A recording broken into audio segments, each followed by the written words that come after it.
This episode is brought to you by Kia's first 3-row all-electric SUV, the Kia EV9, with available all-wheel drive and seating for up to 7 adults, with a 0 to 60 speed that thrills you 1 minute, and available reclining lounge seats that unwind you the next. Visit kia.com/EV9 to learn more. Ask your Kia dealer for availability. No system, no matter how advanced, can compensate for all driver error and or driving conditions. Always drive safely. Join me, 48 Hours correspondent Erin Moriarty, on my podcast, My Life of Crime, as I take on true crime investigations like no other.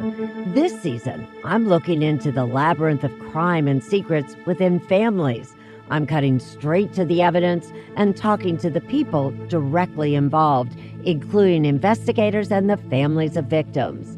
Listen to My Life of Crime with Erin Moriarty wherever you get your podcasts. Yo, have you heard from Amin?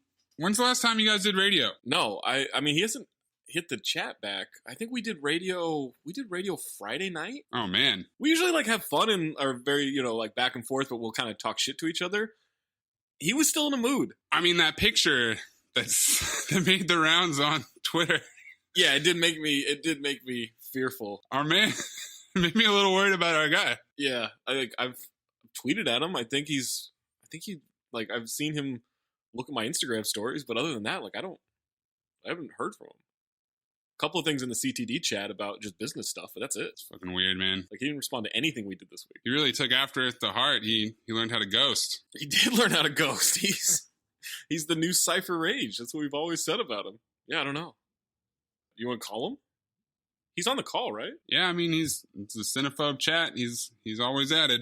I texted him and got nothing. All right, man. Well, let's just start it, I guess. Yeah, you want to still go? I mean, we'll just get Waz next week. Yeah. We just do that. We'll go today and then Mariano. Yeah. Oh, yeah. Oh, we should get Mariano for sure. Dave Schilling watched bad movies all the time. Are you just naming black people we know at this point? What? Anthony Canton III? Your picks have been horrible, man. It's the point. It's the point of the show. Isn't it? Isn't it? It's possible. I don't understand what this podcast is about. Poppycock. It's a fuck house. On a weekly basis, we are consuming more concentrated bad movies than probably anybody in the history of mankind. Poppycock. What story? What story? What are you talking about? Do you want lunch? I have yet to laugh in this movie. I'll just tell you that. You picked it, motherfucker. So just remember that. You know the problem with Hollywood is? They make shit. Unbelievable, unremarkable shit. I was legitimately offended. You were offended? I was offended. I didn't know you could get offended. I was offended. This did it. If I were gay, I wouldn't be offended. They're fucking making shit up, Amin. Inconsequential detail after inconsequential detail after inconsequential detail. Bees don't lie. 1, 2, 3, 4, 5, 6, 7. I'm holding a mic in my hands, and now I'm talking all alone.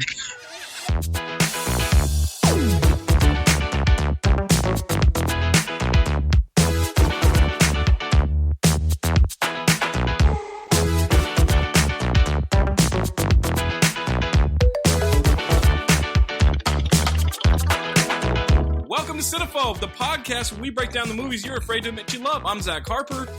Normally Amin Al-Hassan's here, but he seems to be not here after the After Earth fiasco. But we do have Anthony Mays filling in. Well, you're not filling in. You're just kind of moving up in the lineup, right?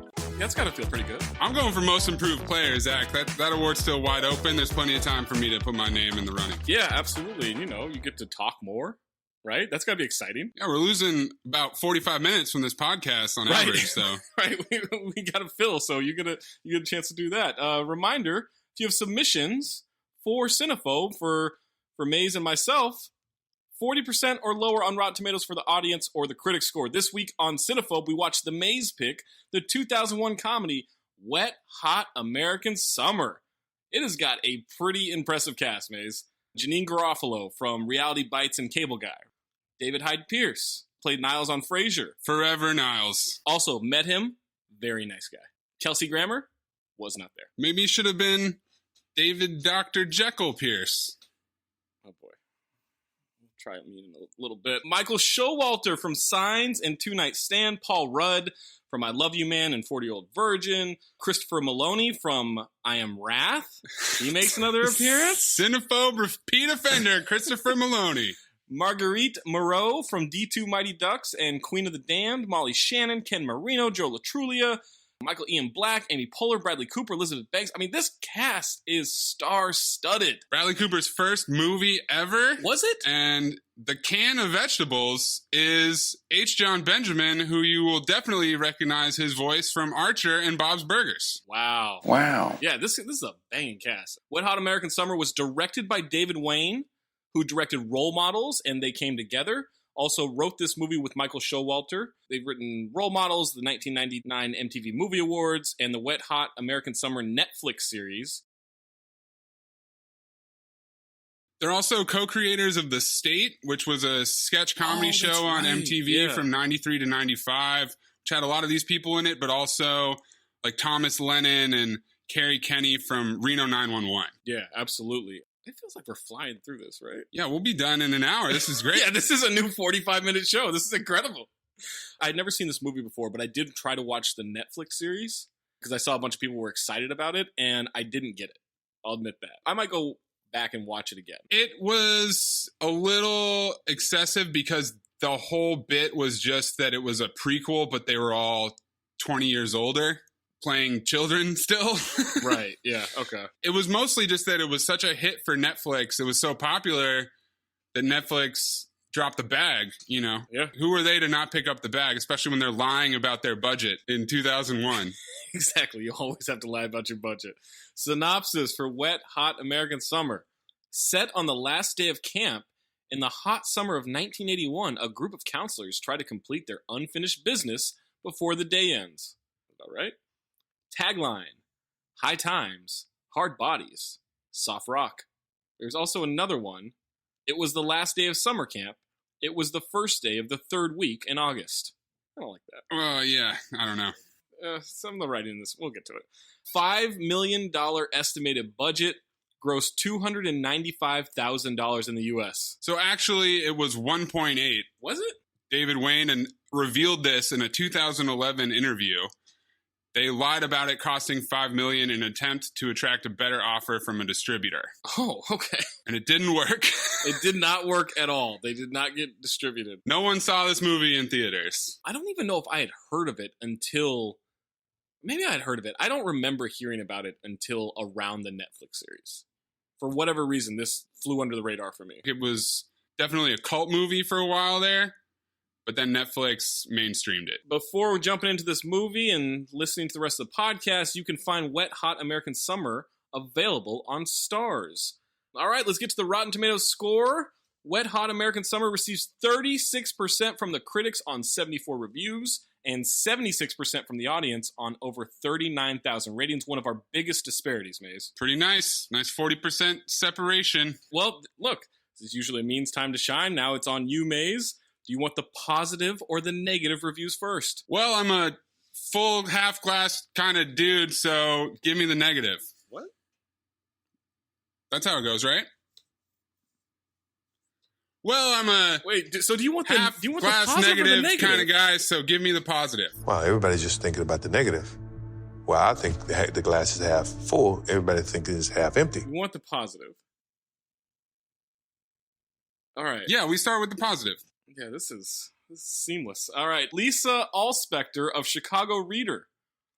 The title of this inventive, absurdist comedy is meant to mislead. It's not a sex movie, but a parody, and the loose feel is part of its genius. This is one of the horniest movies we've done. Real horny movie, absolutely. It's really a shame that Amin's not here. Oh my God, the tension. Sexual tension is everywhere. He missed out. David Anson of Newsweek.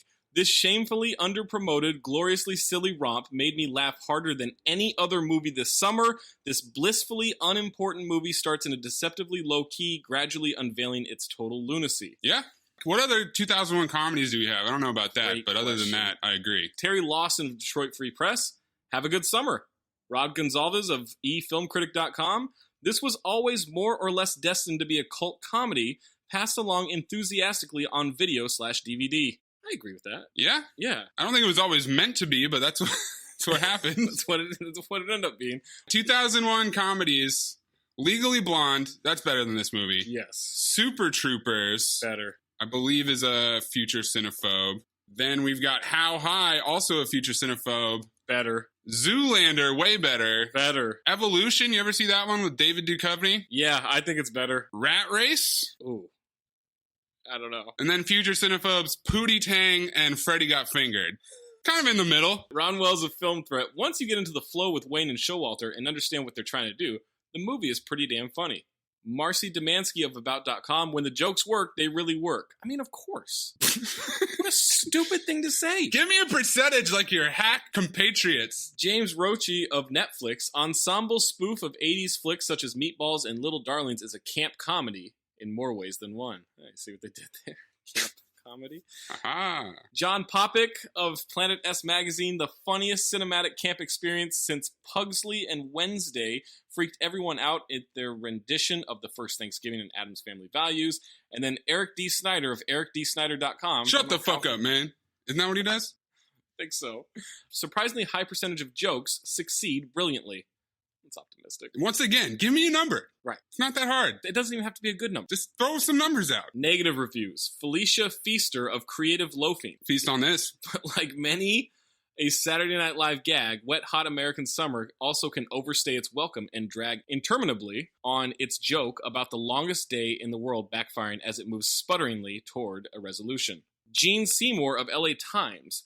But even with its tackiness, arched at an ironic angle, Wet Hot American Summer's long-term fate is to become at best a last-minute accessory to a blockbuster night of pizza and beverages. This did not age well. Wow. Joe Layden of The Moving Picture Show. Where is Jason Voorhees, the hockey mask killer of Camp Crystal Lake, when you really need him? He wants to kill everyone? 3 more quick ones. David Nussera of Real Film Reviews. That whooshing sound you hear is the majority of the jokes in Wet Hot American Summer sailing right over my head. Now, was that negative about the reviewer or the movie? That's really just being honest with your own lack of comic understanding. Maitland McDonough of TV Guide. Most of the scenes fall flatter than a lead souffle. And then Stephen Hunter of the Washington Post. This is supposed to be funny. It was so depressing, I almost started to cry. Sounds like Stephen's really going through something here. Once again, seems like you're just oversharing, my man. We are flying through this. Oh my God, this is great. I'll throw in a couple sidebars later on. Maze, do you have a first note for us? No, you don't. First note. Fuck. I mean, you're not supposed to go to me first. Like I build over time. I got like quotes and shit. Just what's the first fucking note, Maze? I mean, my first note's about fucking Amin. Like I said, there's no way he can hate this movie. Your first note is about fucking Amin? Whoa. Is he of age? If you want to talk about oversharing, BOMM this week. Still looking for Maze, we're not doing a review of Counted Things. God damn it. I'm going to call Amin.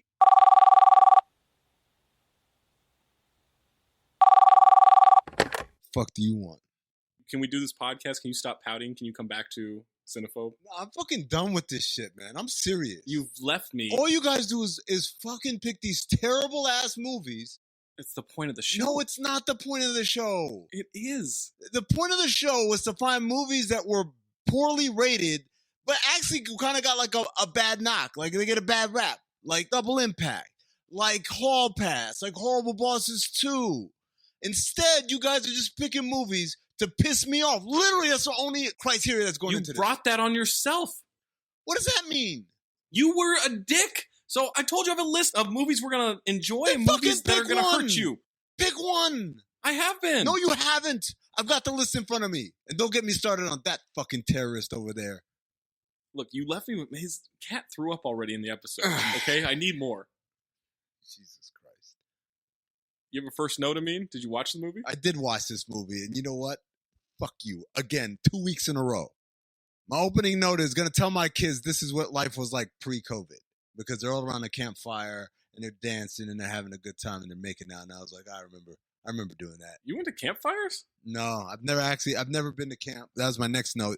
Did you guys go to summer camp? A day camp, but never like a sleepover camp. Closest I got was like a family retreat in the mountains where 20 families would go for a week, and you hang out with other kids. And only 18 made it back. Everybody made it back. We were definitely the outsiders, me and my dad. So it's not like I grew up with everybody. My first note, do you enjoy a movie start any more than the Universal graphic and sound? I like the lion. I like the MGM lion. Really? Oh. MGM lion, Dun, dun, dun, dun. when there's no music, it's just a roar.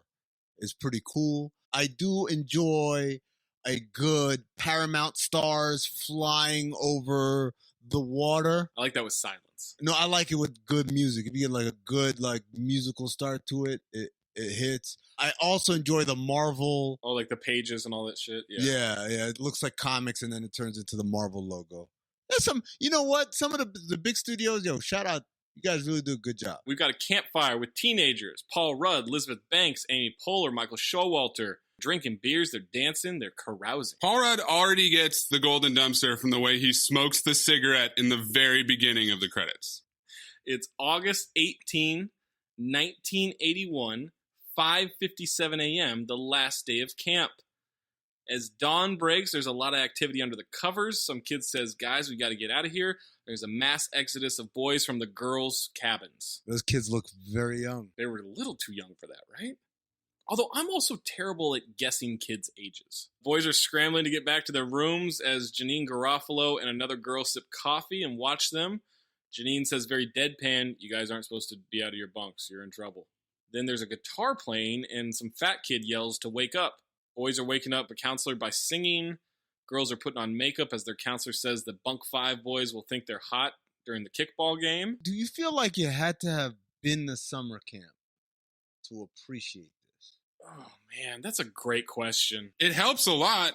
Or if you've watched the movies that they're referencing. Yeah, I've seen the movies they're referencing. What movies were they referencing? Maybe that's Meatballs. Okay, I don't remember Meatballs. Sleepaway Camp, 1983. Indian Summer, 1993. Oh, Indian Summer, yeah, I've seen that. Okay. They also said they wanted it to be structured like Nashville, Dazed and Confused, and Do the Right Thing. Do the Right Thing. Jesus Christ. That was optimistic.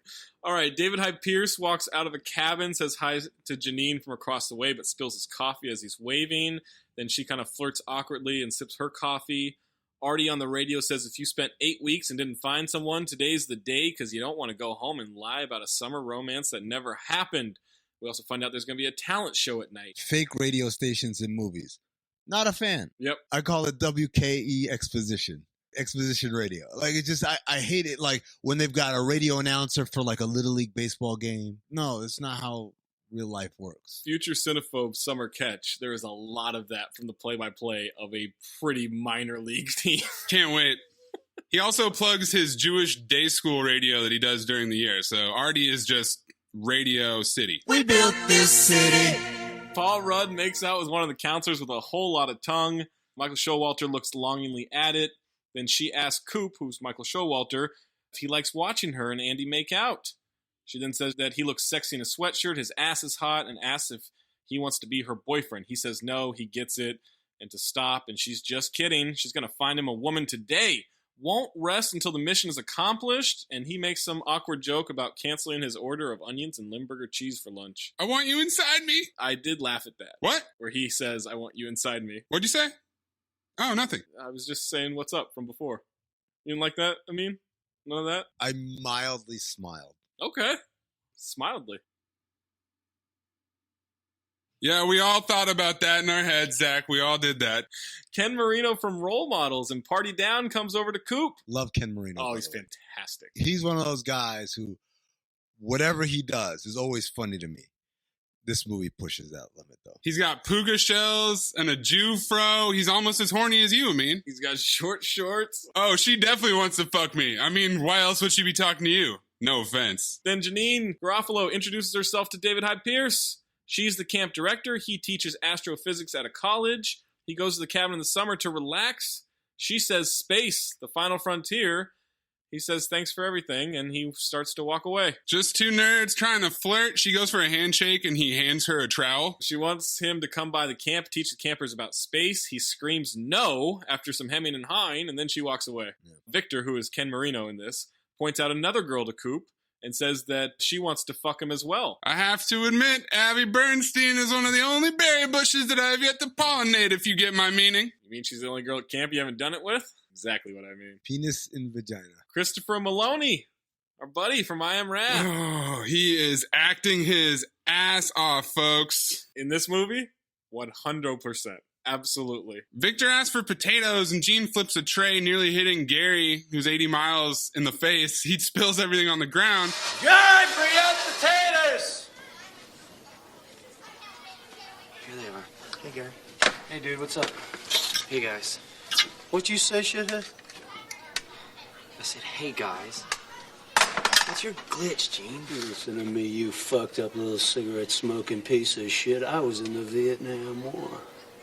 I know. Oh, yeah. So the guy who's working with him as a short order cook, Gary. That's Martin from Role Models, right? I fucking love this guy. Oh, he's great. I love him in everything. If I had a nickel for every time someone said that, I would have enough money to play a game of Pac-Man. 5 nickels. Let's smell this bush. Christopher Maloney is the tough chef at the camp. He's Gene. He was in the Vietnam War, and he's intimidating everybody. This nerdy kid goes up to a table of girls wearing a cape. This is just right? Bossing over this shit right now because I got to tell you this story. Okay. Me and Tom are standing there. Frank Vogel comes up to Tom. No! There he goes. He's by himself. Here's my chin. That's it. Just straight up takes the spot. I looked at the photo, and you guys are 100% right. 100%, yes. And demeanor, looks, all of it. I don't even need the demeanor. I got it. Yeah. It's incredible. And we're back. So this nerdy kid's name is Keith Stack. He may have seen him a couple weeks ago at dinner when he was wearing underwear on his head. He's from Millburn, New Jersey. State bird, the mosquito. Recently crowned a Class B dungeon master. Offers up playing D&D if any of the girls are interested. And this girl named Alexa says, in your dream, douchebag. We do need a druid, and you have definitely cast a level 5 charm spell on me. In your dreams, douchebag. And he says that's a hygienic product, and he takes that as a compliment. Why do we call people douchebags? It's a great word. It's a fun one. It sounds nice. It's a douche. It's a fun word to say. Douche is a fun, yeah. And douche is just shower in French. Yes. That's right. Shower bag. Lubin. Be like Zippo. Le douchebag, Lubin. Abby flirts with Victor, and he drops his food. Now David Hyde Pierce comes to the dining hall. Janine sees him. He asks for the nerdy kids, and a guy points him to bunk 3. Asks about the science projects. Nerds raise their hands, and she's excited. They're all going to do the science. Gene aggressively drops a plate of food on Beth's table, spikes a fork into it, and then flips him off behind his back as he leaves. Thanks, Gene. At this point, the note I wrote is, what is this movie about? Camp. What do you mean? What's it about? Like, I knew it was about camp, but it's just like, what is it about? Right. Like, there's nothing happening in this movie. What's A Million Ways to Die in the West about, Amin? Oh, it's about dying in the West. A million ways. And also, it's about a lot more funny jokes than this. He's asking Gary about making the bug juice for lunch or something. I don't know. A picnic. A lot of this movie is that reaction right there, Zach. Something, I don't know. Says to get the powder packs from the pantry. It's next to his bottle of dick cream. He won't shut up about Vietnam, and Gary is just like, what do you want me to do, man? If I could change history, I would. Did you just say dick cream? 80 miles is dangerously close to breaking here.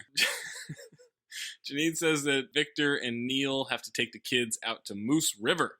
Bradley Cooper is now on scene with Amy Poehler. I wrote the note, Bradley Cooper looks like a penis with hair. He's decked out in a Fila tennis jacket and a Lacoste polo with the collar popped. Yeah. They are the theater kids, so I'm sure Amin is just loving this part. They spend a lot of the budget on wardrobe, but they hit the mark. They did, yeah. The wardrobe's actually perfect. Everyone looked authentically very early 80s. They're organizing the talent show over the night. There's musical theater numbers. She tells the kids to leave their baggage and bullshit attitude at the door. Because we don't need it! Katie wants Andy to take her to a makeout spot while he's kissing her. God damn it, Katie, you're suffocating me. I'm choking, all right? Give me some breathing room. Well, I just want to spend some time with you, you know? It's our last day at camp. My butt itches. What are you talking about? Hey, we're soulmates, right? What? Yeah. Whatever, if you want. JJ, save me a waffle, man. Andy, I'm serious. Come on. I just wanted to be special. Fuck you, dyke. Why are you being such an asshole? I gotta finish my breakfast. I love you, baby. So good talking to you. At this point, I realized that this collection of 35-year-old actors are actually playing teenagers. Because I was thinking, like, this is really kind of inappropriate for camp employees to be acting like this. Then I'm like, wait a sec. Are they supposed to be like teenagers? That's part of the parody, I mean. Yeah, I didn't know it was a parody. Oh. I don't know. I don't know how to explain it. You don't feel the parody. They tried to make it a very slow burn. Yes, the build up to like this is a parody took a while. It just felt like quote unquote awkward humor at first.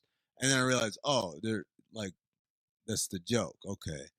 But the joke wasn't even funny. The problem, like, if it was hilarious, and it's like, okay, but it's like a lot of build up to a kind of joke. Paul Rudd is a white hot meteor in this movie. Tour de force. I don't like movies where any actor is playing the role of a child, like those Adam Sandler movies, Billy Madison, Little Nicky. Like, I don't like those. I never find that funny. Like, I shave, but I'm gonna act like a child. Like, or it's. I don't understand America's infatuation with that brand of funny. Yeah, I'm very confused by that as well, because it makes me start thinking, like, are we laughing at a whatever the nomenclature is that's acceptable these days? So go ahead and say it. Well, I mean, we got to hit the bingo card. We got to hit the bingo card. I wasn't going to go there. The word that keeps coming up on this show. What word are you talking about, Zach? I feel like you're painting me into a corner here that I don't know how to get out of. No, I'm trying to understand what you come back to the show, Amin, and you try to crucify the other co-hosts. What's going on? What's happening? Well, I don't believe you should use this word. It's the retarded word. Oh, wow, Zach. Not cool. We don't say it, but they say it on a lot of movies that we watch. They didn't say it in this movie. Applied it heavily. They hit the other word pretty hard, though. They did hit the other word pretty hard. There was no joke. There are no jokes in this. Like, there are 5 jokes in this whole movie. There's 5 jokes in this movie? No, there's a lot of jokes. What are you talking about? It's 5 funny ones, but there's a lot of jokes in this movie. 5 funny jokes. Okay. Just give me a number. Thank you for giving me a number. Fuck. All right. Radio Exposition gives us a time update. It's morning activity time.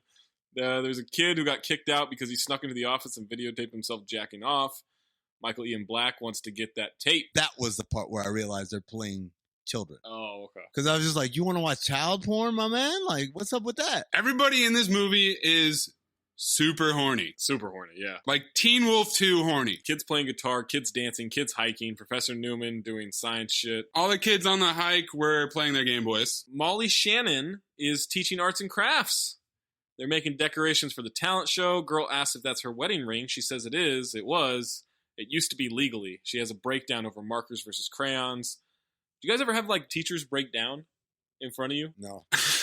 Not in front of me, but in middle school, there was a Spanish teacher where one of the kids slapped her ass. What? She, like, burst into tears. It was definitely very funny when I was in 7th grade. How'd her ass look? Great.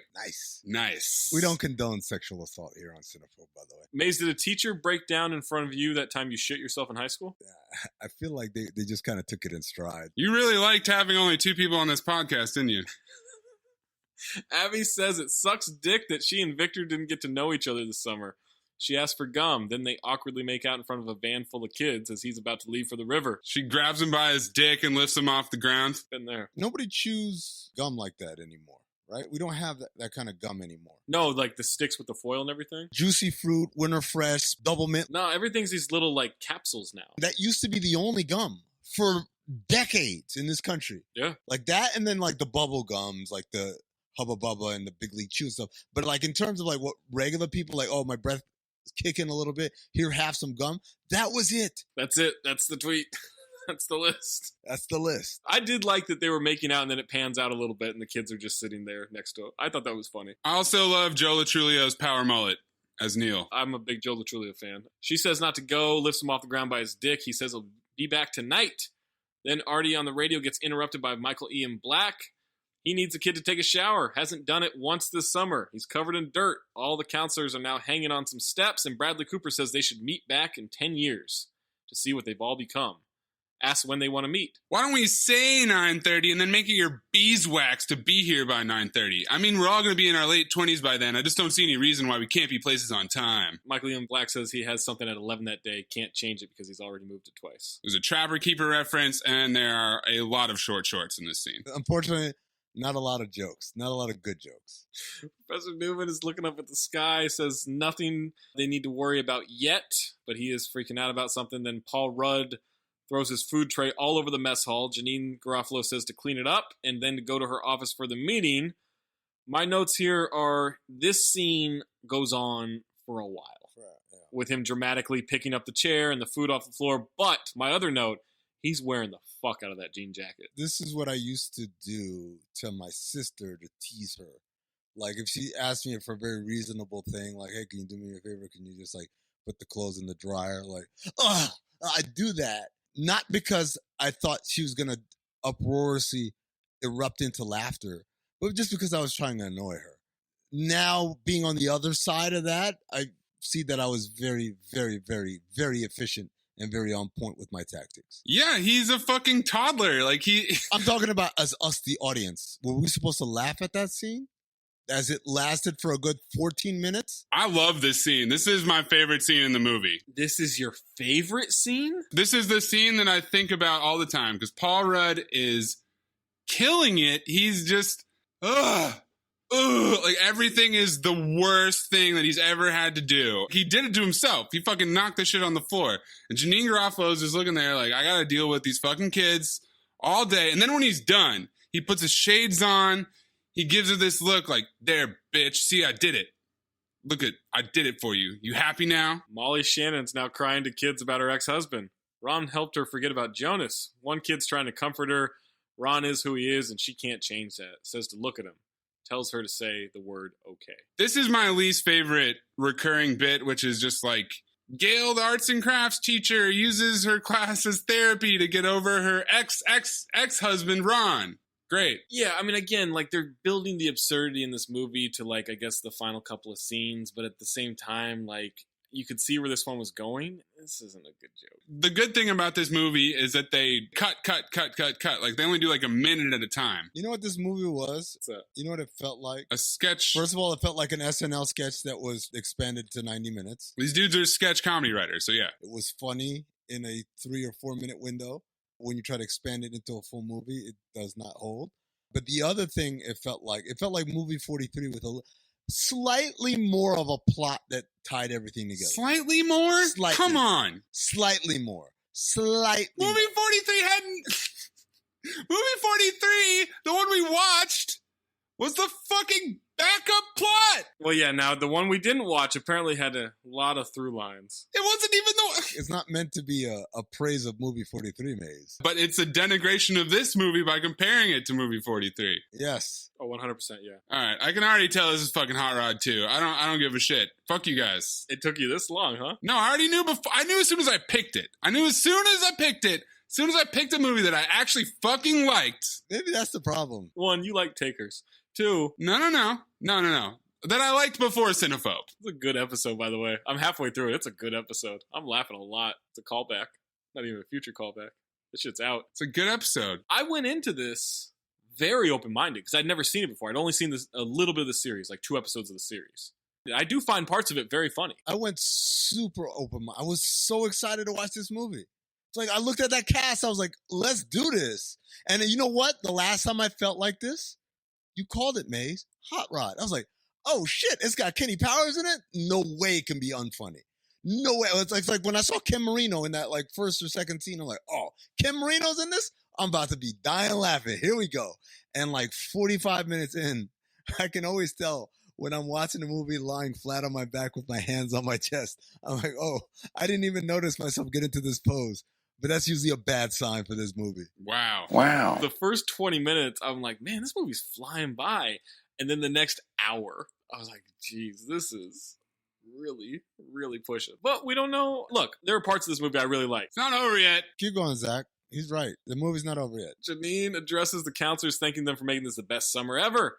Needs Coop to clean up the goat shit from the infirmary. Needs Abby. She's got to show kids the China Syndrome again on Betamax. They love that movie for some reason. She wants Amy Poehler to go get 4 lower campers unstuck from the rope course. She meant to tell her that yesterday. That's funny. That's a funny line. I like that. I laughed at that. It says tonight's a big talent show, but before she can give the ground rules for the talent show, they all walk out. She says she's no Ruth Buzzy. Ruth Buzzy won a Golden Globe for Laugh-In, the TV show in the 70s. Did not get that reference. Some guy named Steve is pretending to be a robot from space. I have been programmed by my galactic master not to talk to Earth denizens of classification JJ and McKinley-azoid. Janine asks Katie about being hot, wants to know what to wear to look hot and make a good first impression. Asks about putting on pants. Do you put on a clean pair of pants? Slacks? She says to wear a sexy dress, do her hair, use a little mousse. Janine doesn't know what mousse is. I do love, she like mimes, like putting the horns up. I like Janine Garofalo. I think she's hilarious. I do too. In most things. In most things, yes, I would agree. Kid asks Paul Rudd about taking the motorboat out. Rudd is apathetic, and the kid drives off screaming. You mean the little ginger problem child that wants to take the motorboat out on the lake? Is that the same fucking kid? The child actually reminded me of a less funny version of Ricky Bobby's kids. Now Paul Rudd wants to fuck Elizabeth Banks. JJ asks about Katie, and he asks, who? That's when Elizabeth Banks swims over to him. He's writing in his gurnal. Paul Rudd's got the doofiest smile. Does this like kind of duck face and like squints his eyes and shows his whole front teeth. Only 3 people are allowed to read it. Me, myself, and I. Then she starts kissing him. They just make out hardcore in front of these kids as the kid in the motorboat flies by screaming with his hands up. Katie's trying to find Coop a girl. She offers up a slut. I love sluts. Sluts rock. It's just got to be the right slut. He could go for Susie. They went out when they were 10. Says they went all the way and all the way back again. Doggy Style, Pony Style, Style Council, Human League, League of Nations, United Nations. Now he's talking about Italy. He's tangenting to a tangent, just like Amin. I didn't get it. Coop's awkward. She smiles at him. He smiles back. Nancy then comes over and interrupts, reminds Coop to clean up the goat shit. Now the kids are just really watching Paul Rudd and Elizabeth Banks make out. You French great. You're not so bad yourself, Mr. Man. Kid comes back with the boat, falls in the water, asks Andy for help, says he can't swim. Says, cut it out, Bobby, you're fine. And then the kid goes under the water and drowns. Good riddance, problem child. Beth interrupts Professor Newman with the kids. Her hair is styled wildly with mousse. She says astrophysics are her greatest hobby. He asks who her favorite astrophysicists are. And she stalls out until she says she has to go. I mean, are you going to tell me that you laughed at a joke in the last, 10 minutes of the movie again? Actually, yes, there is a bit where I laughed hysterically. Yep. There we go. Can't wait. I think it's this one, because I really like this thing that becomes recurrent. Another kid says Andy has to help him find the kid, or he's going to tell Beth that he let him drown. Then all of a sudden, we watch a van driving down the road. He says he's going to take him to a secret pizza party, then he throws the kid out of a moving van. Wow, I love pizza. I thought that was funny. I thought it was funny. I didn't guffaw. I gave it a nice laugh, but mostly because for a second I thought it was Ken Marino because it was the same van. Oh, same van. And I was like, what? What's happening here? Small budget, same van. Beth is looking for a book on astrophysics, and Nancy says to go to the library or the bookstore. Henry comes by and asks Nancy for a book on camp directing. She says the library or the bookstore. Nancy asks Beth to go get some lube from the drugstore, and then whispers, "It's for my pussy." She runs off, and everyone in this movie who runs flails their arms. Apparently that's funny. The counselors then all jump into the back of the truck for a ride into town. You gotta watch out for hop-ons. Certainly gonna get some hop-ons. And they start screaming and cheering and acting like, oh my God, it's the greatest thing ever. Again, I'm like, okay. I'll sell it a little better, Maze. So we get a montage of Beth and Henry at the library or the bookstore, wherever they are, looking at books on other sides of the library. The Dewey Decimal System is the giveaway. Then Coop and Katie are eating ice cream together. Counselors are housing McDonald's fries. Beth, Katie, and Amy are smoking. Then they buy beer. There's more smoking. They buy a giant bag of cocaine. They steal money from an old lady. Amy is drugged out in the hallway, and everybody's doing heroin. Now they drive back to the camp, and we find out that all of that was just an hour. So I do enjoy a good escalation of absurdity. Yeah. And that's the part where I put the note. This movie isn't absurd enough to have an escalation of absurdity. That's funny. I just wish you guys had just embraced it earlier rather than kind of slowly build into this point. Coop and Katie will see each other later. Victor tells his friend Joe Latrulia that he's a virgin. You're the stallion! You've had like 50 or 60 women! That he just keeps calling Victor a loser over and over. Such a loser. Now it's 11 a.m. Gene is trying to intimidate Gary. Says to finish up the taters so he can go fondle his sweaters. What? What'd you say? Denies it and said he's going to fondue with cheddar. Chris Maloney is like doing a whack version of the Hispanic cop from White Chicks. What? Well, it's not exactly the same gambit, but it's the whole... The Hispanic cop in White Chicks? What? You don't remember like the ones that are following the Wayans brothers? While they're kissing the joint, he always asks, would you rather fuck Janet Reno without a rubber on, or would you rather do this? Oh, yeah. Okay, yeah, now I remember. Every time the dude's like, what about you? He's like, no time, we got to go, or whatever. I would have liked if, instead of him coming up with a lame version of what sounds like what he just said, to just act like he didn't say it. Gary tells a can of vegetables, maybe you should talk to him. Oh, did he? Oh, I didn't catch that. I didn't catch that either. Oh, that makes more sense now. Yeah, it does make sense. McKinley asked Andy on the radio if he's showered. He says he did, then says he didn't. And then we see that the radio equipment is not hooked up at all. Sorry, folks, for the coitus interruptus, if you will. When I saw it was not connected, I half smiled because it let me know that they didn't go for a radio exposition. But then I realized it's still exposition. It's still very heavy-handed exposition, even if they cleverly made a joke out of it. Yeah, we still get to hear it, even if nobody else does. The boy with Molly Shannon is talking badly about men. We find out she's 34 and she's afraid of never finding someone. He's massaging her back. Men are insensitive schmucks, pardon my Yiddish. See, because, Amin, we've got 30-year-olds playing 17-year-olds, but we've also got a child playing a 45-year-old therapist. I mean, you ever notice that, like... But you're right, it's not absurd enough. When Maze does a pick, he's a lot chattier, you know? Which I'm all for. I want him to be chatty. I like what you add to the show, but it seems to only happen with these kind of situations. Yeah, you know, like I said, this is Hot Rod 2, because that was the last time that I picked a movie that I really liked. What are some other movies you like? I don't want to know anymore. Jesus Christ. Stop picking movies you like. Well, fuck you. Welcome back. Victor's at the river with the van. Says he'll come back in the morning to pick them all up.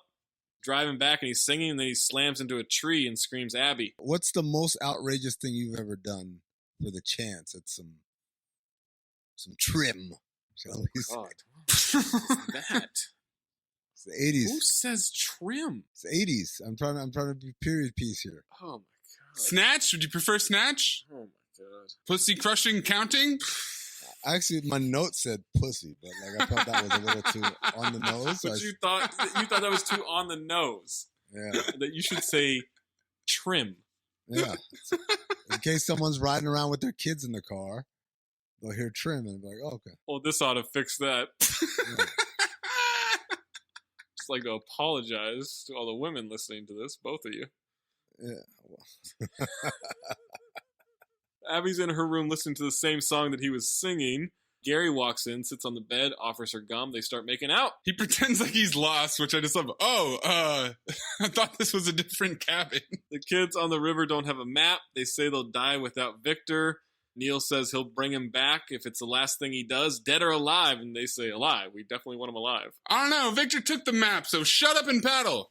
Okay, Laura Ingram. Okay, Tillman Fertitta. Oh, he jumps out of the raft to go find Victor. He grabs some random motorcycle. That joke right there was funnier than everything in this movie except for one joke that we're coming up to. Victor's running away. There's a random bale of hay in the middle of the road. He stops, then jumps over it. Neil slides right in front of the hay. Not Neil, a stuntman with the worst mullet wig ever. I did enjoy the switching from the stuntman to Joe Latrulia. I feel like what this movie did do well is that when they did something bad, they kind of leaned into it. Right. Like the stuntman thing. Victor gets away. 3 of the guys see the girl counselors getting into their bikinis. They're watching them play with a beach ball. Oh, my God. Look at Lindsay's chicken wings. Debbie Epstein has, like, Playboy titties. It's just like Clue. Holy shit, you guys. Look. Bend over. Yes, take them off. Yes. I love when Gary says, it's just like Clute, which I actually just watched this year. It's like paranoid thriller movie from the 70s. Another Jane Fonda reference. So we got 2 Jane Fonda movies getting referenced. McKinley sneaks away to get with Bradley Cooper. They're in a shed. Meanwhile, JJ and Gary are trying to figure out someone for him to bang. Also, Gary, when they're watching the girls, he says, "Throw the ball." Yes! I did like that. I just love 80 Miles, man. Like, that guy, he's great. Should be in more stuff. Bradley Cooper and McKinley are getting naked. They start making out, and now they are straight up fucking in that shed. Bradley Cooper is a power bottom? Yes, 100%. What's the difference between a bottom and a power bottom? Don't worry, Amin. I'll clip in the Always Sunny part that explains all of this. Find out in a couple You'll find out in like a month.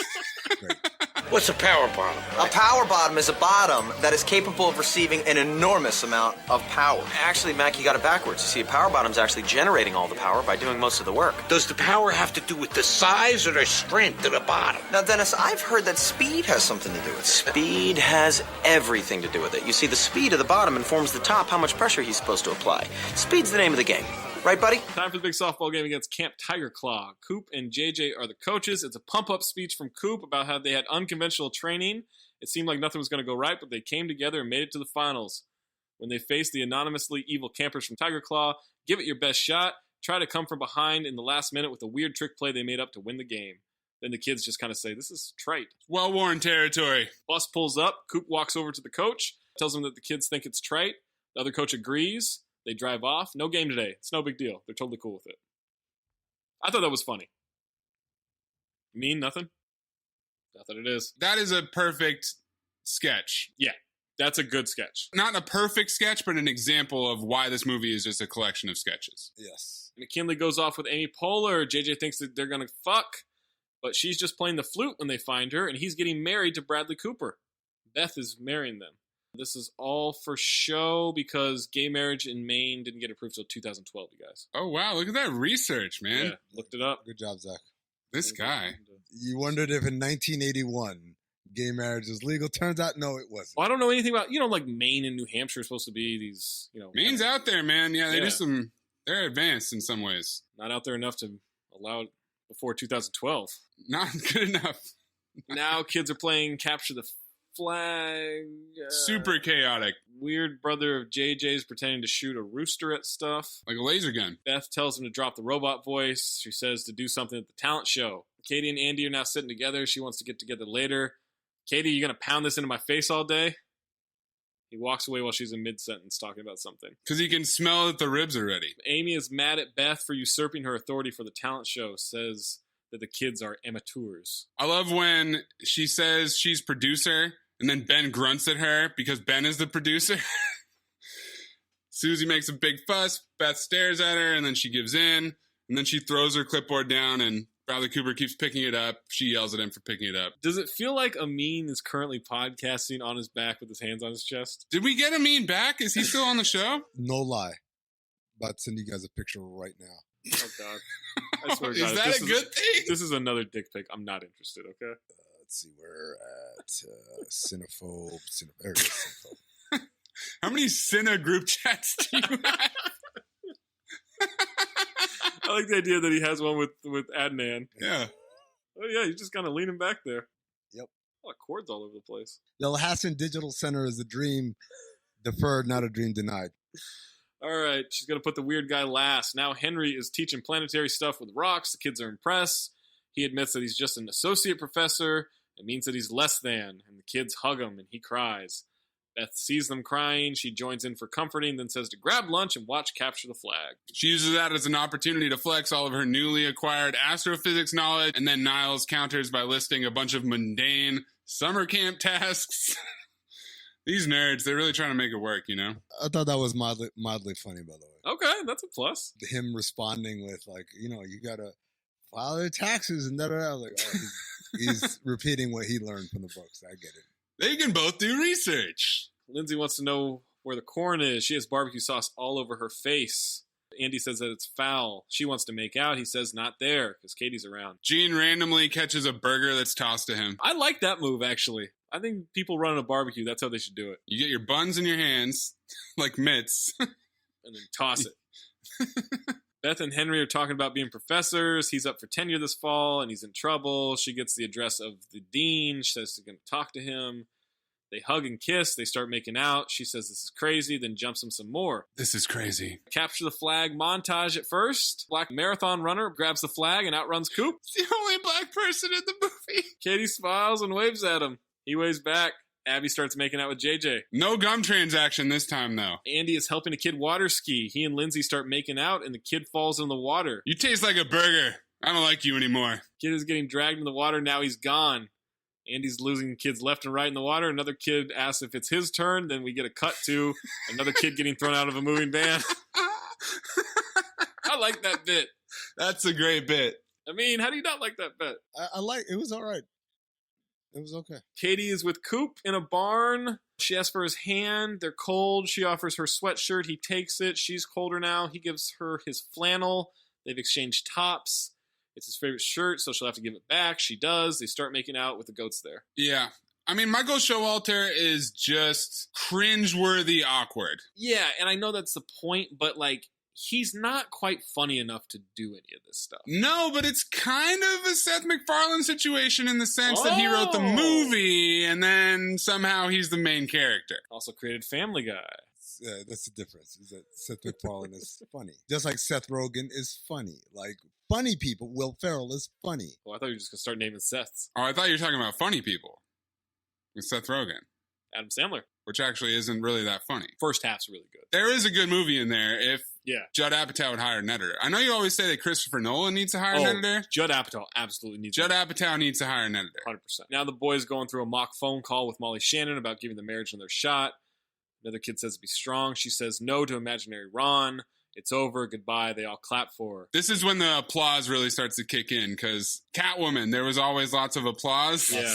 I was thinking about that. Coop calls his parents, asks if they're sitting down, said he's met someone. Well, she's got this other boyfriend, but it's just a matter of time, I think. Telling them about Katie, and then I really love, this is maybe my favorite joke in the movie. What? I don't think so. Well, she might be. She's got a pretty big nose, but... Well, I know how you guys worry that I have trouble meeting girls, and I'm just saying, worry no more. So. Is she what? I don't know. She actually might be. She's got a pretty big nose. That line made me legit laugh. Like, I think that might be the first time I went ha ha ha in this movie. He delivers it perfectly. Yes. This was excellent. Beth says not to jump the gun with him just yet. He asks if she's being Ruth Buzzy or Buzzy or whatever. I can't remember. Jump the gun! A+ for comedy, Beth. Kids are practicing the musical numbers. Susie's telling them how bad they are and that their craft is their muscle. They need to exercise that muscle. Coop is looking for Katie. He finds her talking to Andy. She's crying. Andy flips him off. Now it's time for dinner. McKinley's worried that JJ and Gary found out about him and Ben. They call him out as they walk in. Then my internet cut out at this point. Glory be to God. My internet just cut out. We're about 2 hours until our pod. I have 38 minutes left in this movie. I'm actually okay if it doesn't come back on. Then my next note, fuck, it came back on after 5 minutes. Zach, why don't you let me know the next time you actually want to finish a movie that you didn't pick? Because I feel like every single time you're like, what? You know what? If I hung it up right now and let them finish this movie, I'm all good with that. I wanted to finish A Million Ways to Die in the West. Great movie. I phobed it. I know. So did Maze. Oh, I know. They make a whole scene about calling McKinley out, but then it turns out they bought him a Chase Lounge. Yeah, from Crate and Barrel. I chuckled. Yeah, that's a funny joke. Beth comes with an announcement. She's just naming kids who have to put their trunks out early for the bus to Boston in the morning. It really seemed like she was just making it up. On the spot, yeah. And then in the trivia, she improvised most of these names. She says David Ben-Gurion, who was the first prime minister of Israel. She also calls out Rabbi Menachem Schneerson. Menachem Mendel Schneerson was perhaps the best-known 20th century leader of the Chabad Lubavitch Hasids, ultra-Orthodox Jews. And then many of the other names, she was just reading the names off of the plaques that were at the actual camp they shot at. Gene's now talking to the can of mixed vegetables about NAM being a war that they couldn't win. Says he's going to go smear mud on his ass. The can asks him, what? He said, I hear my bud's in class. I got to go call him and see how his grades are. Can says not to lie to him. He doesn't care what he does in his private time, but don't lie about it. If you want to smear mud on your ass, then do it. Just be honest about it. Look, Gene, I've never told anyone this before, but I can suck my own dick. And I do it a lot. There, I said it. I was honest. And you know what, Gene? Being honest makes you feel better. There's H. John Benjamin, man. I fucking laugh, man. Because even looking at the lid just flat back and forth, I'd be dying. But also the turn of I can suck my own dick was just...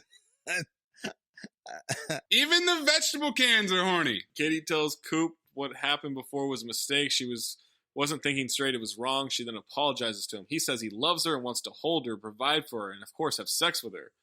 He doesn't care that she's bow-legged or bilingual. He's always wanted her. She doesn't know what to say, and he runs away. Back to Beth Rachel Clipper Hofferman. Gene wants to interrupt Beth for a quick announcement. He thanks everybody for a terrific summer. Cooking for them helped him get over the fact that he fought in the war.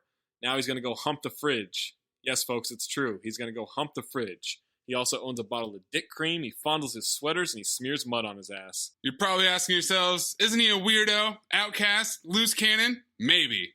I don't think so. Then he introduces the can of vegetables. Patriotic music is playing. He's proud of who he is.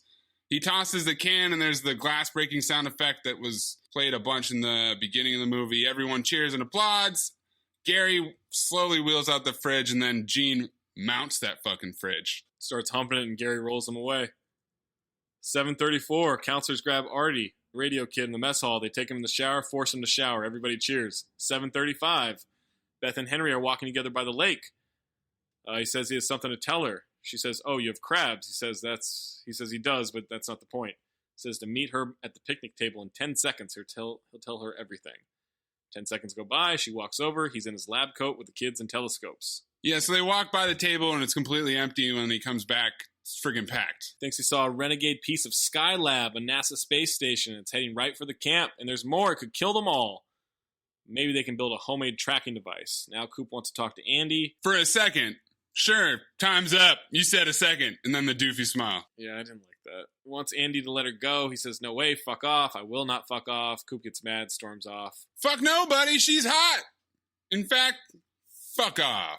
Foot gets stuck in a bucket. He kicks it off. He slips on a banana peel. He falls in a kiddie pool, and then the bucket falls on his head. Yes, that did happen. Henry and the kids have built this. Now, if Amin had said that, you would be like, "Oh, I get it. It's not fucking funny." No, this part wasn't funny. I'm with you. You seem to be upset when we don't find something funny, though. Amin, you notice that? Yeah. I've noticed a timer 10. Henry and the kids have built the Skylab tracking device. Could be up for the Hopkins Prize for Physics if they pull this off, and he'll get his tenure. Now Coop's crying. Gene's with him. Says to be proud of who he is. Says it's about the girl, but it isn't. It is, but it isn't. Coop repeats him. Now they're running together. Gene's teaching him how to dance.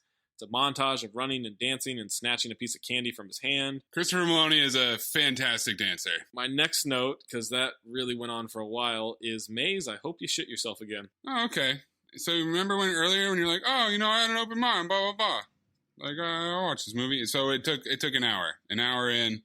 You are already wishing pain on me. Amin is barely here. He's taking a nap. Amin, you got any notes? You're hearing them all when I go, It's me grunting in pain at just a lot of this, what is purported to be humor. I want you guys to know, no matter what fucking movie gets picked, I bring the same energy to this podcast. Same. I wouldn't know because all that gets picked is terrible movies on this podcast now. It's the point. Hurry up, man. All right. 7:51. Victor's back looking for Abby. Neil is back with the motorcycle. Says the kids are about to go over Devil's Canyon Rapids. Victor calls Beth. The rest of the scene is just... It's them overreacting, trying to find Victor. It's not funny. Destroying everything, freaking out. They're trying to find a phone. I mean, this whole part is the most absurd because Neil left these kids. He just hopped out of this raft on the river. And then we're supposed to know where they are. We're supposed to be able to get back to them. It's a lot. Neil slaps them. They're heading for the kids. Henry has the machine readout. It's going to land on the rec hall where the talent show is. Now it's time for the talent show. Victor and Neil get to the kids on the rapids. We see Neil narrating Victor saving them. Everybody's safe. I do love Joe Lutrulio here. You're doing it. You're actually doing it. I don't think it was great, but I do think the concept is funny. Concept is funny. The execution was not so good. The execution was fine. It just could have been a lot funnier. Afterwards, his face is fine. They joke about Neil driving the van. They laugh, and there's like these cheesy guitar riffs. Henry wants to change the direction of the trajectory of the Skylab piece. They'll need a super mainframe computer. All is lost. They'll need to randomly put 20 digits in, and the nerd says he has a 20-sided die from his Dungeons & Dragons game. Wow, how convenient. Beth interrupts the talent show with bad news, but the kids tackle her, tell her the secret. Now, there is no bad news. Talent show has Mr. Alan Shemper to do some stand-up comedy. It's just Michael Showalter in old people garb. Did he write the movie? He's just making jokes about being really old. Everyone laughs. Stone Age, pterodactyl eggs, raptor bacon, not cots, just slabs. No sleeping bags, just sleeping pelts. Ha! Everybody here laughs except for the movie audience. Yeah. And they keep going with it. Yeah. They keep going with it. Roger the Master Broom Balancer comes out. He balances the broom. Everyone cheers. They move the Skylab device. Girls are singing for the talent show. Some kid does some racial stand-up comedy. Problematic. It's not great. White folks sound so stupid when they get mad. They be like, hey, asshole, I'm going to kick your behind. But the brothers don't even need to raise their voice. These motherfuckers be like, don't make me say it twice. That's true. I hate white people. Literally, almost word for word, a ripoff of a Chris Rock character that he did on the Chris Rock show, Controversy LaRue, who Controversy LaRue's entire routine was just, see, white people, they do things like this, but black people, we do it like that. And so, like, my favorite one is, white people drink water like this. I am drinking water. The hydrogen and oxygen molecules are hydrating me and keeping me refreshed. But black people, we drink water like this. And he proceeds to splash a glass of water all over his face as he screams, give me some water, motherfucker. I'm thirsty. That's exactly what this kid did. Which would be funny if Chris Rock hadn't done it already. So for black representation, we've got this Jewish kid doing this comedy set and the sprinter winning Capture the Flag. Right. Yeah, pretty much. Now it's time for Moose, the announcement kid. He lights a fart. They chant Moose. This is Moose. This is Moose's origin story. Moose is in the house. Moose is in the house. Watch out. Watch out. Here's Moosey. This is where you think Moose came from? The blonde bowl cut kid? Yes. You think he made it across the country? That kid heard about the boulevard. He had to go. Time to get out of Maine. All right, Judah Friedlander wants her back. She stands up, says she loves him, wants to be with him, but she's throwing out a bunch of cliches. He says she'll come back to him. She says she doesn't think so. Everybody cheers. Judah Friedlander, repeat offender. Susie's drama group doing a musical number. Susie says the campers they're about to see suck dick. They're singing Day by Day. Kids are rolling the die and plugging the numbers into the machine. Everybody was clapping along to the song by the girls' drama group. They finish, and then the crowd just boos them mercilessly. Susie's pissed. Alan Shemper calls it Day by Day. Coop walks in the rec hall. Everyone's shocked by how he looks. Andy's nervous. Because he's wearing the same exact outfit as Gene, which he put on during the montage. Right. He started dressing like Gene. Coop is there to tell Katie he's leaving. He doesn't know where he's going. Maybe to Europe. He's got a couple weeks before school starts. Then he gives her a gift, which is a small box. Now it's time for Steve, the weird guy. He walks out in sunglasses and a tie. Someone says, come on, do something. Or get the fuck off the stage.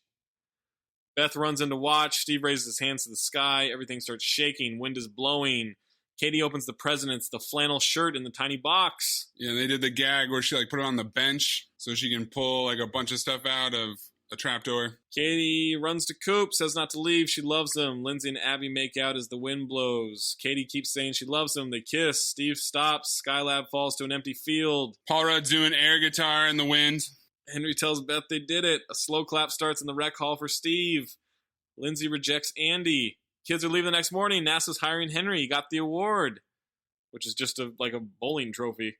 He'll have a whole new life, but he told NASA he needs an apartment for 2 people and that they'll fly her back to camp every summer.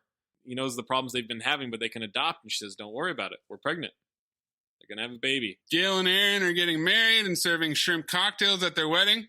I hope it's not jumbo shrimp because I'm allergic to oxymorons. Gene then says goodbye to the can of vegetables. Mouths, thank you.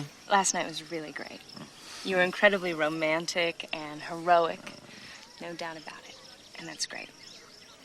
But I've thought about it, and my thing is this. Andy's really hot. And don't get me wrong, you're cute too, but Andy is like cut from marble. He's gorgeous. He's like this beautiful face and this incredible body, and I genuinely don't care that he's kind of lame. You know, I don't even care that he cheats on me. And I like you more than I like Andy, Coop, but I'm 16. And maybe it'll be a different story like when I'm ready to get married, but right now, I am entirely about sex. I just want Andy. Yeah. I want to take him and grab him and just fuck his brains out, you know? So that's where my priorities are right now. Sex, specifically with Andy and not with you. But you're really nice. I mean, everybody thinks so. And I'm sorry if this isn't the direction that you saw things going between us.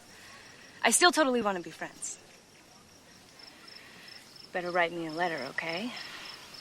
Sure. Cool. I do like Michael Showalter's facial reactions to just getting emasculated at this point. Yeah, those are good. Like, he sold that scene pretty well. She leaves with Andy. Roll credits with a photo montage, and then we get a 10 years later cut. At the end, it's 9:35. I couldn't wait to turn that fucker off.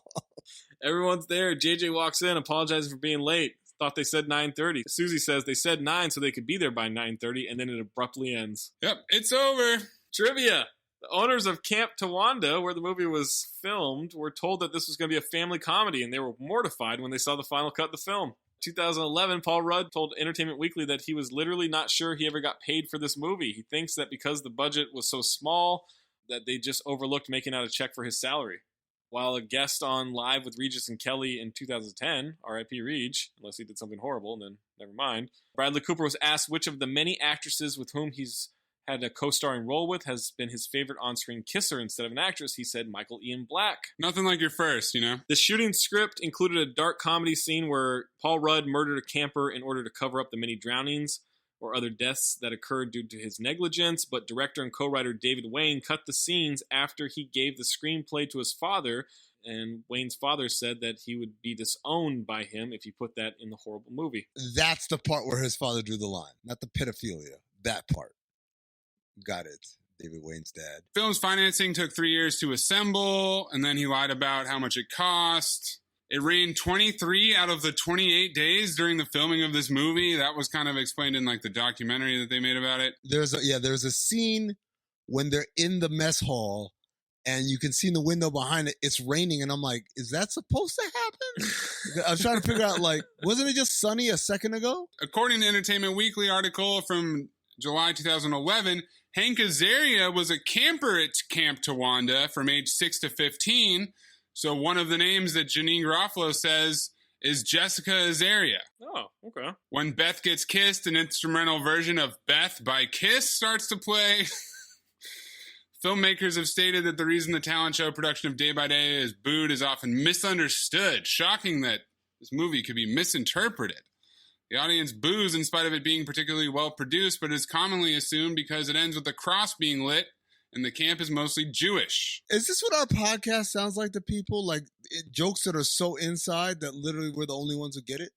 This movie has taught me a lot. I really feel like, no, and I'm not saying this ironically, I really feel like there's so many things that now I'm more cognizant about in the way I write things that it's like, yo, it can't be like this because then it'll end up like Wet Hot American Summer. There's a long story here about how David Wayne, basically the whole Victor trying to get back to camp to fuck Abby thing was based on his real experience, but I won't bore Amin with that story. Thank you. We do not have a Tony Medley. Tony Medley did not watch this movie, but we do have a particularly exceptional Roger Ebert review. Oh, okay. 1 star, August 2011. Hello, Mudda. Hello, Fada. Here I am at Wet Hot American Summer. Wow, I hate it. Something fierce. Except the astrophysicist David Hyde Pierce. Jesus Christ, you gots. Oh man, there's a lot more. I thought it was shorter. I just want to apologize to our audience for this episode. Like I'm kind of pining for the David Wayne story now. Oh, you want that? Do I get that song back and erase that from my life? It's the old okie doke by Maze there. You know? He hated it, just like you, man. So at least you got that.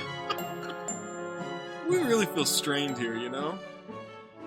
I'm feeling great. I love this movie. I don't give a fuck. I'm not as vulnerable as I was back in the Hot Rod days. I don't give a fuck what you say after what you guys have done to me over this time. What we've done to you. Golden Dumpster nominees. Artie the Literally Filthy Radio DJ. No, that kid sucked. Jesus. Ken Marino is the dangerously horny Victor. Oh, I love Ken Marino, but it didn't. Maze, earmuff this.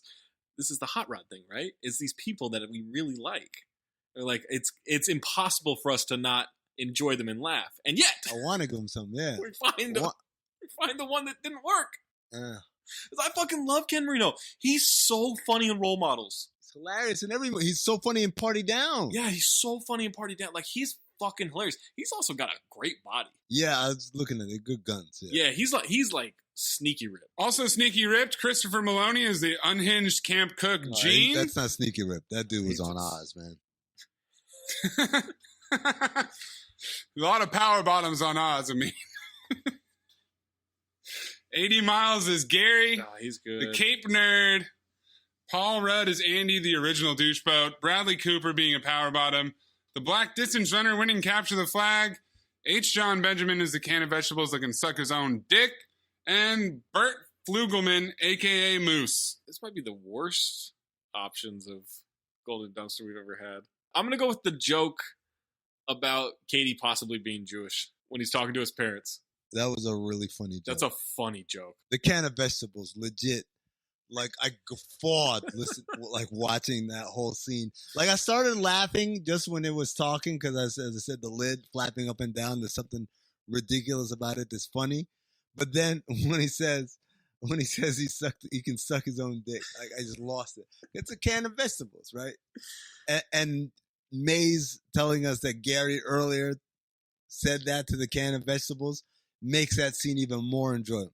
Yeah, it makes it a lot funnier to me. Maze, what about you? It's Paul Rudd. This is Paul Rudd in his element. He is such a immature, whiny douchebag who gets whatever he wants. I definitely know dudes like this. Paul Rudd acted his ass off.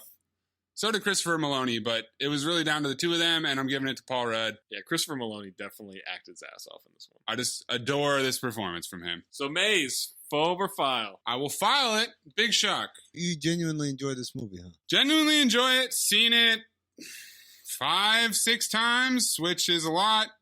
It's cool to see all of these people before they got successful. It's like... Let me ask, do you look at this movie and you say, wow, it's right up there with Party Down. And it's right up there with all the other early kind of works where you're like, oh, these guys were all in it. You think it's like a peer to those pieces of work? It's kind of like a sketch comedy world, Dazed and Confused. I think that's a really good comparison. Dazed and Confused, obviously a lot more sophisticated of a movie, but just in terms of the agglomeration of talent, the low budgetness, But in terms of the humor, you think they're comparable? Any of these other kind of vehicles that feature these people? Okay, let's use Role Models as an example, right? Because he would go on to make Role Models, which is pretty much perfect and has a lot of the same people in it. Right. It's not as good as Role Models, but he also had to fight for everything he got. Also, Michael Showalter, who wrote it, I'm not as into his comedy. If you watch any of Stella or The State and you do the Michael Showalter sketches, yeah, not my favorite. But I think David Wayne is a real genius. This was a minor league movie for what would become major league talent. So you're filing this? Filing it. Oh, you're around 80% now. I don't know. It's a little filing your own stuff, but whatever. What? I'm just saying, you're getting kind of high. 80%. Amin, phobe or file? I dislike much of this movie. It actually has a lot of the same notes, not obviously the same type, but in the same rhythms as Coffee and Kareem, in that the first 2/3 of the movie, I was just I can't believe this was a pick that was made with passion and fervor. And then in that last third of the movie, you get the phone call with the parents joke, you get the can of vegetable joke. You got 3 or 4, 5 things that happen that were legitimately funny. I was okay, I'm laughing. It's pretty funny. The absurdity is when Ken Marino goes to save the kids, all that stuff, which I did find those things funny. Obviously, the can of vegetables was my favorite part. And so I thought about it. I was like, well, like Coffee and Kareem, like that end really saved the movie to me and allowed me to file it. Fuck no, this is a phobe. This movie is fucking trash. And the fact that it had this many people that I enjoy and managed to make most of them supremely unfunny makes me so angry. The only time I felt this kind of anger, this type of anger, obviously it's not the angriest I felt because last episode I'm still very angry about that. But the last time I felt this sort of anger was watching my beloved Danny McBride be made into a dude who is just like one joke funny in an entire 90-minute movie, whatever the fuck that movie was called. So yeah, Hot Rod. Fuck Wet Hot American Summer. Fuck any movie that Maze picks that has the word hot in it, because apparently... Yeah, I guess I gotta avoid that word. And the words of Steve Martin, he hates these words. Stay away from that word. That's what's happening here. So if I did Wild, Wild, Wet American Summer... That's a funnier joke than most things in this movie. Yeah, and that says a lot right there. Zach, what you got? Oh, man, I hate when you guys do that one. Oh, you're funnier than the movie. But you are, though, Maze. Like, I'm not trying to gas you up, but your jokes literally in this podcast have made me laugh more than that movie. It's a movie I wanted to like, Maze. You know how bad that is? Like, I went into After Earth. I knew it was terrible. What? And I was like, maybe it's not as bad as I remember. And it was worse, right? What? I went into this movie, Maze. I feel like Obi-Wan Kenobi. You're the chosen one. 7 times. This is supposed to be the one that's supposed to be good. Don't you dare bring up the fucking fedora-wearing Anakin Skywalker right now. Takers? I have the higher ground. All I'm picturing right now is Maze walking out tonight onto a balcony and just fake shooting the moon. It's right there, baby. I laughed so hard. It's right within reach. We could take it. We take things for a living. Take us, gents. It's what we do. Wait, do Will Smith's kid again. I got it. You're the coward. I'm not the coward. You're the coward. My dog just gave me the fucking weirdest look. Boogie, you're not a coward. It's okay. Zach, what you got, man? I went into this with a very open mind. Very open mind. There are a lot of elements where I'm like, there's something here. There are a couple. I love the van joke with Paul Rudd getting rid of these kids. I love the fact that these kids keep drowning in the lake because of him. Elizabeth Banks was smoking in this movie too, by the way. She's smoking in every movie, sir. She's single?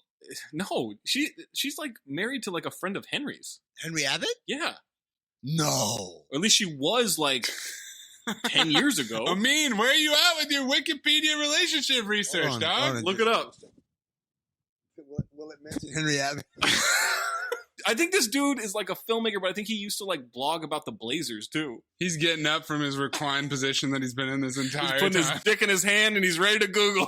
Max Handelman? Just look up Max Handelman and then Henry Abbott.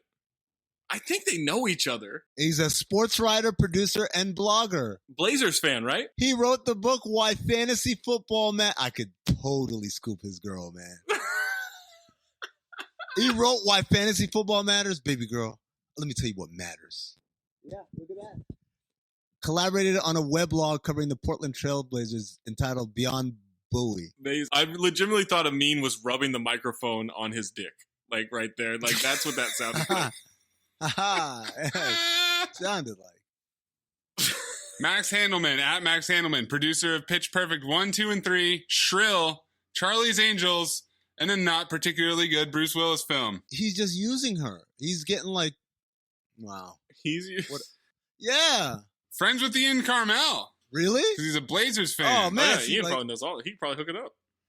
This is all happening. I can't. What is happening? What do you mean this is all happening? I know Henry. I know Ian. Ipso facto, one thing led to another. You're the stallion. You've been with like 50 or 60 women. It's a phobe. I really wanted to like it. I actually really wanted to like it. I tried to but it slogs. If it was on again, I would not watch it. I'll tell you what slogs. This Max Handelman, man, he looks like, I mean, I don't know how to describe this. All right, boys, you know what? I thought after after a year, I thought it was safe. I thought it was safe to bring a movie. Has it been a fucking year of that this? I think is criminally underrated, that fits within the criteria of this hellacious podcast that I'm a part of. Maybe I'll share it with my friends. Maybe we'll watch a movie. Nope. Maze, I don't think this one's on us. Because we wanted to like it. Yeah. Like, I can't express to you enough like how excited I was to watch. Heard the same bullshit a year ago. You think I haven't been hurt before? No. Here's the difference. I'd heard of Hot Rod before, and I'd tried to watch it, but I thought it wasn't that funny. But I was like, all right, maybe I just wasn't in a good mood that day. And then it was confirmed when I rewatched it for the pod. I'd never heard of this movie.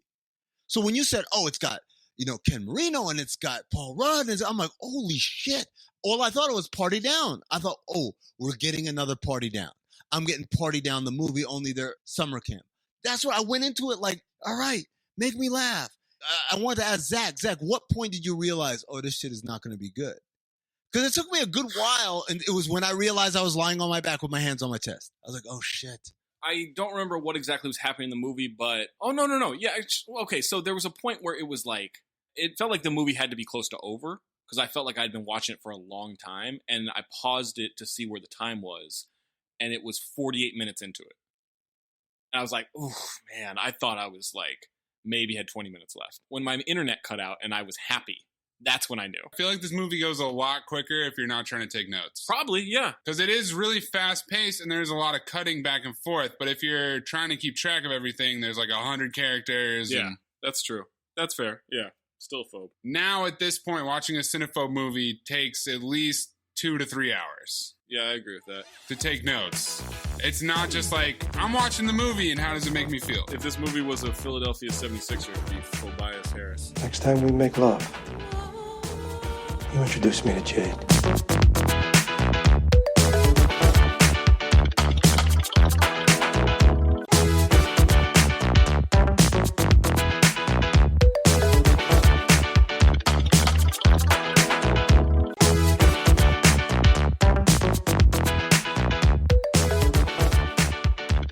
Amin, what are you picking next week?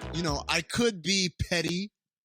I could be like you guys and just pick trash and dare the world to say something about it and then lie and then file it myself as you guys have done the last. Look, I picked a shitty movie last time in Movie 43 and I phobed it because I'm not afraid to phobe my own picks. Matter of fact, if you look at the analytics, you'll see I am the least filer of my own picks. So it's on me, I feel like, here to save the pod. The pod is in a bad place right now. You can hear it. You heard it last week. You hear it this week. It's on me to save the pod. I'm going to save it with a certified banger that got bad ratings only because critics are very sensitive and this one hit a little too close to them. Ladies and gentlemen, the 2006 motion picture, The Breakup. Oh, yes. Let's bring this shit back to... Let's make Cinephobe great again. Where we had movies where we laughed and had a good time watching my next pick's going to be and fun. had actual jokes. I'm through with this run that we've had. Oh, my God. Just awful movies. We're going to do a whole pod just on Jon Favreau in this movie. I feel targeted.